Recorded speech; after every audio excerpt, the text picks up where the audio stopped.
bonjour.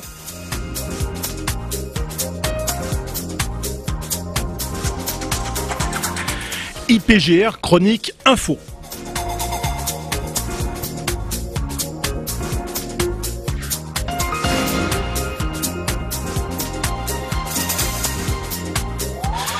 Bonjour à toutes, bonjour à tous, Richard Fanikian pour vous présenter le magazine IPGR Chronique Info. IPGR Chronique Info, c'est le magazine de l'Institut de prévention et de gestion des risques urbains.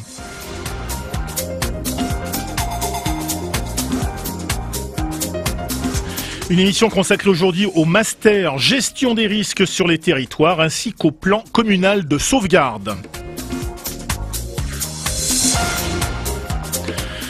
Au micro d'IPGR Chronique Info, aujourd'hui nous accueillons monsieur le maire de Cuges-les-Pins, secrétaire général adjoint de l'Union des maires des Bouches-du-Rhône, vice-président du SDIS 13, monsieur Gilles Ecardi, bonjour. Bonjour. Avec nous également Jean-Marc Mercantini, maître de conférence à Polytech Marseille, chercheur au laboratoire des sciences de l'information et des systèmes et responsable du master gestion des risques sur les territoires dont nous allons parler tout à l'heure. Jean-Marc Mercantini, bonjour. Bonjour.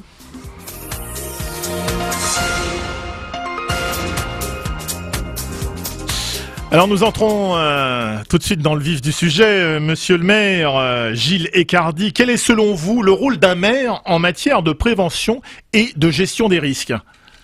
En matière de gestion de prévention des risques, le rôle d'un maire, c'est le même que dans tout domaine, c'est-à-dire qu'il est responsable. C'est le premier responsable de toute façon, et en cas de problème, c'est vers lui qu'on va chercher la responsabilité. Donc le maire, en matière de risque, est directeur des opérations de secours, c'est-à-dire c'est lui qui est responsable sur sa commune de l'organisation des secours en cas de problème, et donc il est responsable de l'information, de la sensibilisation de la population au niveau des risques que celle-ci est susceptible d'encourir, et de ce fait, il est tenu, de par la loi, d'élaborer ce qu'on a appelé le plan communal de sauvegarde, qui est un document de gestion et de prévention des risques, un document qui s'accompagne d'une information de la population à travers un autre document obligatoire qui est le DICRIM, c'est-à-dire le document d'information communale sur les risques majeurs. Donc à partir du moment où on identifie les risques sur la commune, pour chaque risque, on doit élaborer dans le document comment on va prévenir et gérer le risque en cas d'incident, et surtout comment on va sensibiliser la population et organiser les différentes phases en cas de problème, différentes phases d'évacuation, de sensibilisation et bon. Alors justement, monsieur le maire, justement, comment recense-t-on les vulnérabilités et les risques sur une commune, monsieur le maire ? Alors, la préfecture, l'État, donc, nous envoie, chaque commune possède un document préfectoral qui recense les risques sur la commune par commune. Donc ça, c'est les risques comme nous, par exemple. Bon, dans le département des Bouches-du-Rhône, on a tous les risques sauf le risque avalanche. C'est clair, oui. Tous les risques sont dans les Bouches-du-Rhône. Sur une commune comme la mienne, par exemple, bien sûr, on n'a pas les risques technologiques, les risques industriels, oui. Mais on a... Par contre, le maire doit aussi recenser les risques particuliers que la préfecture ne peut pas, à un instant T, communiquer, puisque oui. Le document des risques date un peu. Nous, par exemple, pour un cas précis, ma commune est une commune un peu particulière, puisque nous avons sur la commune un cheval pour 10 habitants. C'est-à-dire 5000 habitants, 500 chevaux. On est obligé, quand on évalue un risque, compte tenu de la présence de ces animaux, gérer, établir des fiches et des programmes pour évacuer, pour les loger, Voilà, ça c'est un risque particulier qui n'existe peut-être pas sur d'autres communes à ce niveau. Mais pour nous, ça a été donc, on recense à partir du document préfectoral, on est tenu de faire des fiches actions et des programmes de sensibilisation pour chaque risque, et en plus pour les risques particuliers que nous avons. Voilà, je vous alors oui, alors justement, quels sont les risques qui sont vraiment spécifiques à la commune de Cuges-les-Pins? Alors nous avons le risque incendie de forêt, bien oui. entendu, c'est le risque majeur par excellence, hein, et on a malheureusement beaucoup payé avec ce risque. Oui. On a des risques, au niveau de la neige, ça existe aussi, c'est arrivé en janvier 2011. On a des risques de chute de rochers, suite notamment à l'après-incendie, et on a des risques de glissement de terrain. Oui. Ça, c'est les risques généraux. Et les risques particuliers, on a le risque lié à cette population équine qui est importante, et on a bien sûr le risque lié à notre poumon économique qui est le parc de loisirs au Quai Coral, où on peut avoir 4 000, 5 000, 6 000 personnes par week-end, où on a effectivement un risque là à prévenir parce que il faut se donner un certain nombre de moyens en cas d'incident pour gérer ces personnes. Alors où se trouvent les principales difficultés, monsieur le maire, rencontrées de façon générale par un maire face à cette gestion des risques? Les difficultés, c'est pas tant d'élaborer le plan communal de sauvegarde, ça, bon, il y a 64% des maires des Bouches-du-Rhône qui l'ont fait. C'est l'idée, moi, objectivement, une fois que je l'ai fait, maintenant qu'on l'a fait, nous, il y a 4 ans qu'on l'a fait, c'est de le faire vivre. C'est-à-dire à la fois de l'actualiser et surtout de faire des exercices en grandeur nature pour à la fois le valider dans les faits et débriefer pour voir ce qui n'a pas marché, l'améliorer, etc. Ça, c'est assez difficile objectivement. On n'y pense pas toujours à faire des exercices pour appliquer ce plan communal de sauvegarde. Et c'est là où l'IPGR, qui est en train de mettre sur pied un logiciel pour rendre le plan communal de sauvegarde dynamique, puisse évoluer de manière facile sur le plan technique, va nous aider. Là, le logiciel aidera tous les maires, je pense, qui ont un plan communal de sauvegarde à mieux le faire vivre et le faire évoluer en fonction des circonstances. Mais rien ne peut supprimer les exercices. Et moi, je sais que je le dis, mais j'ai eu un exercice réel, parce qu'en janvier, on a eu un épisode neigeux en janvier 2011, donc on l'a fait, on a mis en place le plan communal, mais ensuite, j'ai pas trouvé l'opportunité de faire des exercices. Or, il faut absolument le faire, je crois. Alors, rentrons un peu dans le détail avec Jean-Marc Mercantini. Qu'est-ce qu'un plan communal de sauvegarde et à quoi est-il destiné? Alors, le plan communal de sauvegarde est défini par l'article 1 de son décret d'application, qui dit qu'il définit sous l'autorité du maire l'organisation prévue par la commune pour assurer l'alerte, l'information, la protection et le soutien de la population au regard de ces risques connus. Ce plan est destiné à améliorer la réactivité et l'efficacité d'une commune face à des événements accidentels de grande ampleur. Et c'est par l'intermédiaire de l'IPGR et de son président du conseil d'administration, M. Darouzès, président de l'association des maires des Bouches-du-Rhône, que j'ai été mis en relation avec M. Ecardi, maire de Cuges-les-Pins, pour travailler à l'élaboration et au soutien de l'élaboration de ce plan communal de sauvegarde. Alors comment ça s'est passé, monsieur Ecardi, comment ça s'est passé pour le plan communal de sauvegarde de Cuges-les-Pins? Comment s'est passée sa mise en place? Alors sa mise en place, son élaboration s'est passée avec un travail d'un certain nombre d'élus, de moi-même et puis 1 ou 2 autres élus, des responsables de services techniques, mais surtout dans le cadre de l'IPGR, des étudiants de M. Mercantini qui nous ont aidés à élaborer de A à Z le plan communal de sauvegarde, parce que c'est vrai que nous, on était assez ignorants dans la matière, il faut bien le reconnaître. Alors Jean-Marc Mercantini, qu'est-ce qui est le plus important dans la rédaction et le développement d'un plan communal de sauvegarde?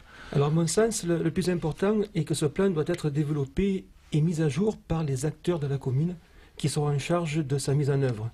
En effet, il est essentiel que les acteurs se retrouvent complètement dans l'organisation prévue par le plan. Le plan doit transcrire en fait leur propre organisation. Sans cela, sa mise en œuvre risque d'être inefficace en cas de crise.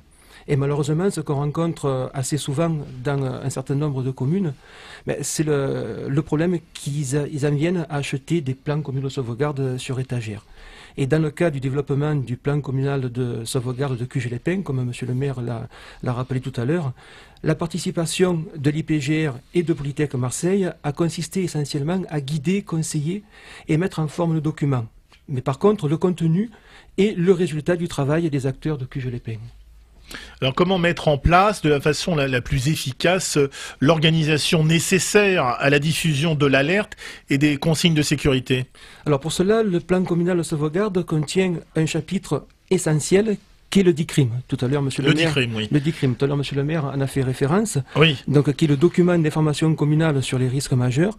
Et ce document est destiné à la population en vue de donner de façon claire et détaillée toutes les informations importantes concernant l'alerte et les consignes de sécurité devant être suivies. Ce document peut être transmis par la mairie, par courrier.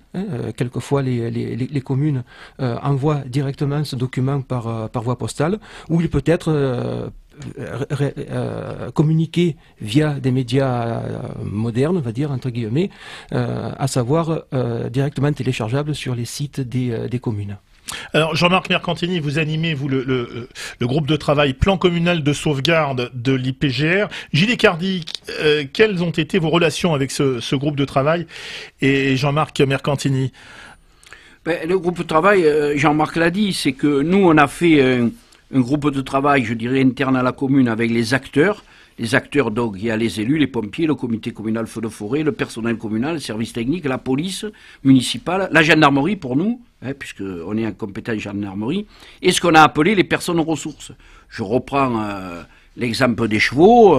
Nous, on a un cascadeur à cheval professionnel, un vétérinaire, des gens qui sont référents en la matière et qui connaissent beaucoup mieux les chevaux que nous, et donc qui peuvent nous aider à avoir un cas on a aussi des entrepreneurs BTP qui ont des camions ou des 4x4 au cas où s'il y a des gens embourbés, s'il y a des gens à dégager, etc.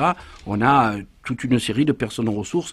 Et à ce moment-là, l'IPGR les étudiants nous ont guidés. À partir du moment où le contenu, c'est vrai que nous, on a sorti de notre réflexion parce qu'on est sur place, mais eux nous ont guidés à ne pas trop en faire, mais à synthétiser les fiches actions qu'on a élaborées. Et donc je crois que pour nous, ça a été une collaboration d'autant plus efficace qu'elle était quasiment gratuite. Je le tiens à le dire. Alors, nous allons entrer maintenant dans le volet formation avec le fameux master gestion des risques sur les territoires dont vous vous occupez, Jean-Marc Mercantini. Alors, en quelques mots, comment est né ce master en France? Faites-nous un peu présentez-nous un peu ce master et son historique très rapidement, parce que ensuite nous allons prendre justement des personnes qui ont passé, qui ont suivi cette formation. Alors ce master a été créé en 2005 par Monsieur Didier Racinet, oui. Qui est donc intervenant à l'École internationale des sciences du traitement et de l'information, le ISTI, à Cergy-Pontoise. Oui. Un an plus tard, issu de ce master, donc en 2006, le master SM ouvre à l'ENA, à Strasbourg. Oui. Et en 2008, il ouvre également à Polytech Marseille. Et nous avons donc 3 centres de formation répartis dans la France, Paris, Strasbourg et Marseille, avec le même contenu pédagogique et les mêmes enseignants qui tournent dans chacun de ces centres de formation. Alors nous allons, je vais vous couper un instant, nous allons prendre tout de suite l'un justement le responsable des risques majeurs à la ville de Tarascon, qui a été donc diplômé du master gestion des risques sur les territoires. Il s'agit de André Montagnier. André Montagnier, bonjour. Oui, bonjour messieurs, André Montagnier. Pourquoi, monsieur Montagnier, avez-vous suivi ce master gestion des risques sur les territoires? Et ensuite, je vous demanderai bien sûr ce qu'il vous a apporté. Alors, c'est une opportunité que j'ai pu saisir à l'occasion de différents colloques où on communiquait sur les nouvelles formations, notamment au niveau régional. Oui. Des animations organisées par le pôle risque, le pôle de compétitivité. Dex, et j'ai pu prendre connaissance donc de cette nouvelle formation. Oui. Et j'ai eu la chance que le maire m'accompagne dans cette démarche. Donc le Tarascon, très impliqué dans la prévention au niveau de son territoire, et qui n'a pas hésité une minute afin de me faire bénéficier de cette formation. Bah donnez-nous quand même son nom, hein. Rappelez-nous qui est maire de Tarascon, monsieur Montagnier. Alors Charles Fabre, qui est président aussi de la communauté d'agglomération Arles-Croc-Camargue-Montagnette, et qui depuis plus de 5 ans, dès l'apparition dès la sortie du décret de 2005 sur les plans communaux de sauvegarde, n'a pas hésité une seule minute à mettre en place et diligenter une équipe que j'ai animée afin de mettre en œuvre ce plan communal de sauvegarde, eu égard à l'ensemble des risques majeurs auxquels la commune est soumise.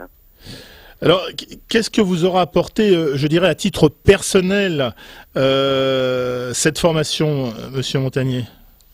Alors, à titre personnel, je pense qu'un moment d'études, quand on est impliqué dans une vie professionnelle, c'est un moment très important afin d'élargir son spectre, et plus particulièrement dans un domaine où l'innovation, la recherche n'ont de cesse d'évoluer. Oui. Et où lorsqu'on a une implication politique, on n'a de cesse que dans l'intérêt public et d'apporter les meilleures solutions. Donc élargir son spectre, améliorer ses connaissances, acquérir des méthodes de travail afin d'être plus pertinent dans les dossiers dont nous avons la charge dans les collectivités territoriales. Et dans un cadre purement professionnel? Alors, purement professionnel, ça permet de structurer au mieux ces missions, oui. Ces dossiers.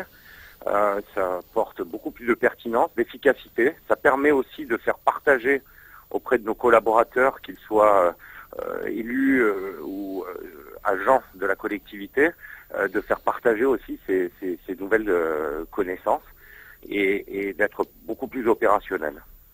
Très bien, parfait. Merci Monsieur Montagnier d'être intervenu dans notre émission. À très bientôt. Au revoir, messieurs. Jean-Marc Mercantini, en substance, quel est l'objectif d'un tel master? Alors, l'objectif du master est de former ce qu'on appelle des risques managers pour les collectivités territoriales ainsi que les services centraux et décentralisés de l'État. Alors c'est quoi un risque manager? Expliquez-nous un peu. Alors un risque manager est un expert dans la maîtrise et le traitement des risques. Il a pour fonction d'identifier et d'évaluer les risques en vue de proposer des mesures pour les réduire jusqu'à ce qu'on obtienne un niveau acceptable de risque. Et enfin, de mettre en œuvre ces mesures. Alors nous allons prendre, je pense qu'il est en ligne, oui, nous allons prendre le capitaine Pascal Berger, qui est capitaine du SDIS 13, chef du centre de secours de Cassis et de Roquefort-la-Bédoule, qui a donc également suivi cette formation et qui est donc diplômé du master gestion des risques sur les territoires. Capitaine Berger, vous m'entendez ? Oui, bonjour. Bonjour, merci d'intervenir dans cette émission pour nous apporter votre témoignage. Alors justement, qu'est-ce que vous aura apporté cette formation, capitaine ? Ben écoutez, c'est vrai que cette année, enfin l'année dernière, j'ai suivi ce master de gestion des risques sur les territoires. Pour nous qui sommes des professionnels des secours en tant que sapeurs-pompiers, c'est un excellent complément de formation qui brosse de nombreux risques en plus de ceux qu'on a l'habitude de côtoyer au quotidien. Voilà, vous êtes en fait à l'initiative aussi, il faut le dire, d'une convention qui unit le SDIS, le master et l'IPGR. Alors comment vous est venue l'idée de cette convention ? Alors, je ne suis pas à l'initiative, c'est le directeur départemental, le colonel Luc Jorda, qui est à l'initiative de cette convention. Voilà, le colonel Jorda, absolument, oui. Voilà, donc moi, que nous avons reçu d'ailleurs dans cette émission à ses tout débuts. Tout à fait, donc je suis juste acteur dans la réalisation avec d'autres services du SDIS. En fait, l'idée, c'est de effectivement concrétiser un partenariat actif entre les deux entités, qui sont l'IPGR et le SDIS 13, oui, pour avoir des liens privilégiés envers les collectivités territoriales et qui concernent la sécurité civile dans son ensemble.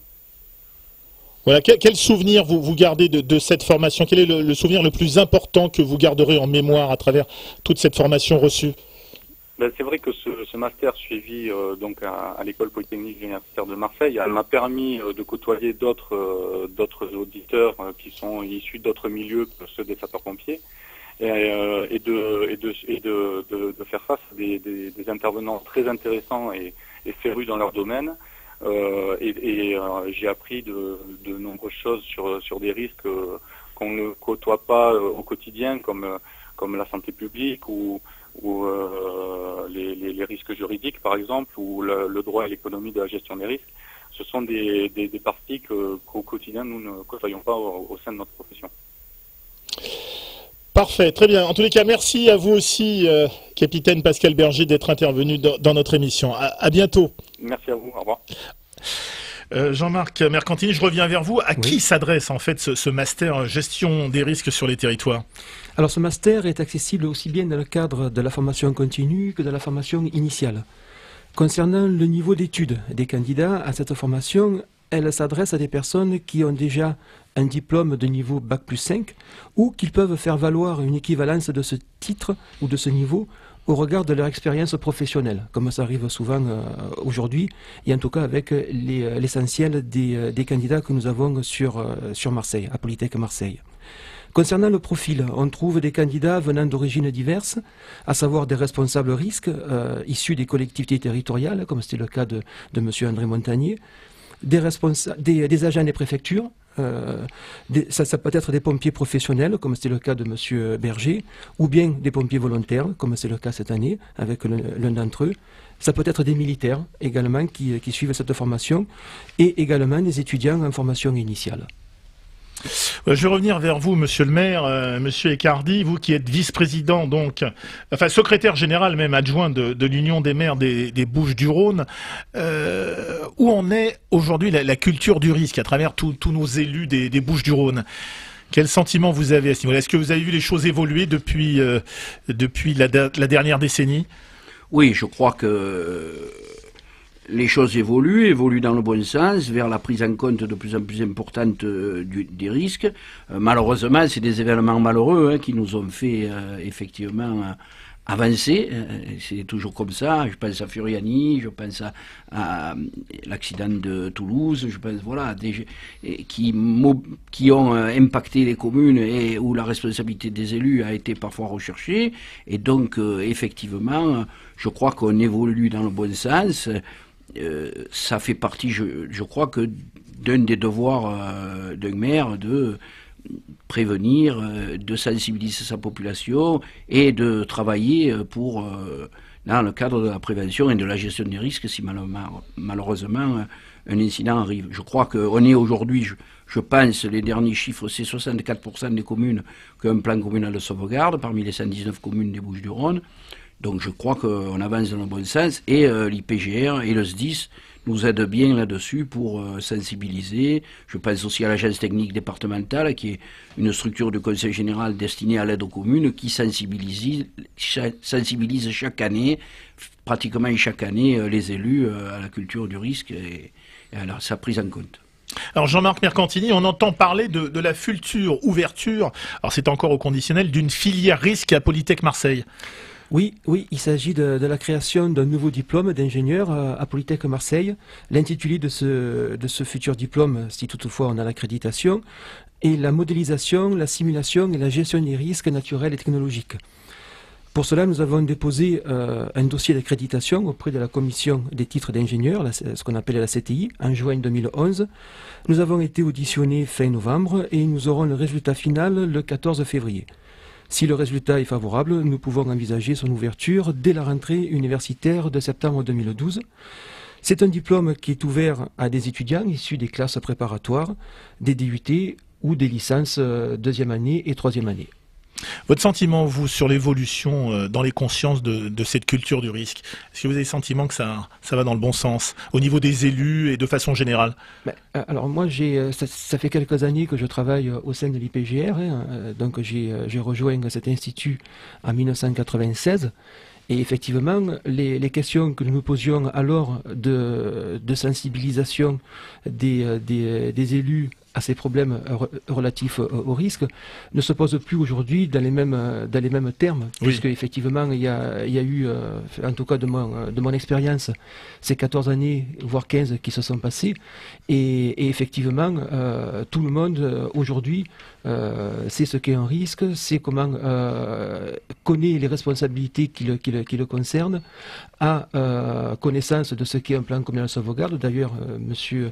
Ecardi a rappelé tout à l'heure que 64% des communes ont déjà leur plan communal de sauvegarde. Donc, effectivement, même si le chemin est long et ardu, il est de toute évidence, on avance dans le bon sens et la prise de conscience est effective au niveau des élus. Reste maintenant à travailler et à faire en sorte que cette prise de conscience soit également aussi vive chez les citoyens.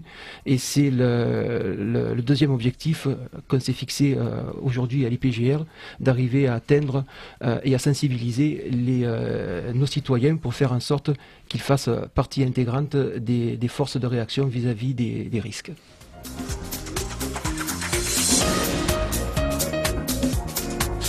Alors messieurs, avant de terminer cette émission, et comme c'est la tradition dans cette émission, petite devinette avant de terminer, qui a dit, monsieur Egardy, écoutez bien, qui a dit l'emprise de l'homme sur la nature, et on ne regarde pas sur ma feuille, l'emprise de l'homme sur la nature est devenue telle qu'elle comporte le risque de destruction de la nature elle-même. Qui a bien pu dire cette phrase? Je vous aide un peu, c'est un président de la République, disparu. 5e République? Allez, oui, de la 5e, bien sûr. Monsieur Egardy, allez, au hasard. C'est De Gaulle ou c'est Mitterrand, hein? Oh, moi je dirais De Gaulle. Pas de chance, c'était Georges Pompidou. Pompidou. Ah, ben c'est juste après. On a perdu. Voilà, Gilles Lecardier et Jean-Marc Mercantini étaient les invités d'IPGR Chronique Info. Merci à vous deux d'avoir participé à cette émission. Merci à vous tous et à vous toutes de votre attention. Pour retrouver toutes les informations concernant cette émission, rendez-vous sur le site ipgr.fr. Et vous pourrez également retrouver cette émission sur la chaîne Risque TV, www.risque.tv. Voilà, quant à nous, nous nous retrouverons le mois prochain pour un nouveau numéro de IPGR Chronique Info. En attendant, je vous dis à très vite sur Dialogue.